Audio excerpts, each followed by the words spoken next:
د سوره قریش یو بل ناشنا کمال دته ویم. هغه کمال دا دی چې د کم انسان کاروبار بالکل په ټپ باندې ولاړ دی، کاروبار یې په بره ترقي نه کوي، نزي په مخ باندې، عقل ښه برابر دی، ورسره پیسه مو څخه برابره ده، کاروبار یې ښه معیاري کاروبار دی، عقل یې تسلیموي. داسې کاروبار دی چې کوم کاروبار عام خلک کوي هغې ته ډېره زیاته منافع او ډېر په لوی ترقۍ باندې دي، او چې دی کوي نو دا غریب خواروزار دی، دا غریب پکې ګډوډ دی. د سوره قریش یو ناشنا کمال دته ویم.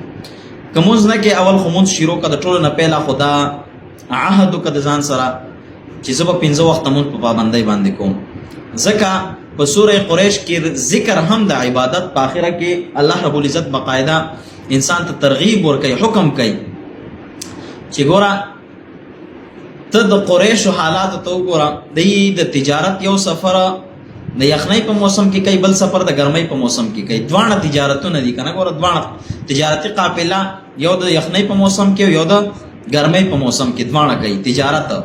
او بیا الله رب العزت په اخره کې څه وایي؟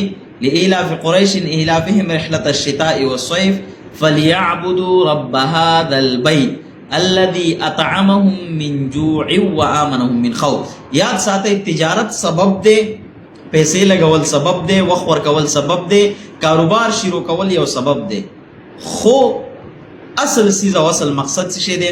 فليعبدوا رب هذا البيت الذي اطعمهم من جوع وآمنهم من خوف. اصل سیز د الله عبادت دی، ځکه دغه رب تاسو ته د لوږې نه مړښت درکوي، دغه رب اطعمهم من جوع وآمنهم من خوف، او د یری نه امن درکوي. نو دا څومره لوی اعلان دی په دې کې کنه. اصل دغه رب پیژندل دی.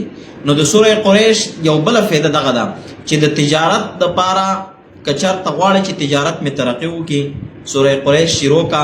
د هر فرض مانځنه وروستو 21 پیرې وایه، د هر فرض مانځنه وروستو 21 پیرې وایه، په دې ترتیب سره چې مخکې وروستو درود شریف وایه. انشاء الله العزیز تماشا به وکړي چې الله رب العزت د کاروبار څومره په ترقۍ، څومره په لوړۍ او څومره د عروج طرف ته بوځي د زوال نه. انشاء الله تماشا به وکړي، دیدار به وکړي. شروع کا یو د الله عبادت پهلا مقدم، رستو دنیاوي لیندین.